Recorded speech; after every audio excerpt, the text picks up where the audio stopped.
Islom sivilizatsiya markazida O'zbekistonimizdagi eng nomdor olimlar to'planishgan, uzoq yillar davomida ilmiy safarlarimiz bilan chet ellarga chiqqanimizda juda ham muhtasham saroylar, juda ham muhtasham muzeylarga borganmiz. Bu muzeylarda shunaqangi eksponatlar ko'pki, uni kun davomida aylansang oxiriga yetib ado qilib bilmaysan.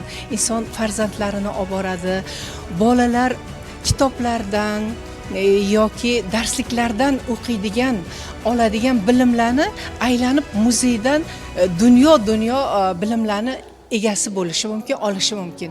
Mana shu nuqtai nazardan bu Islom sivilizatsiya markazining tashkil etilishi nihoyatda quvonarli hol deb o'ylayman. Bu mega loyiha davlatimiz tarixida birinchi marta bo'lyapti va men bu mega loyihada qatnashayotganimdan o'zi bevosita behad xursandman. Temuriylar homiyligida ilm, fan va san'at xodimlarining, olimlarining olib borgan ishlari va shu asosida xaritani yaratish, bu mavzu bo'yicha juda ham ko'p maqolalar, kitoblar yozilgan. Bizning media loyihani maqsadi shularni hammasini umumlashtirib, asosan qaysi shaharlarda qanday maktablar tashkil etilganligi ommaga yetkazish. Masalan, birinchi bo'lib Temuriylar davrida, ayniqsa Amir Temurning nabirasi Ulug'bek davrida Samarqandda juda katta maktab tashkil qilingan.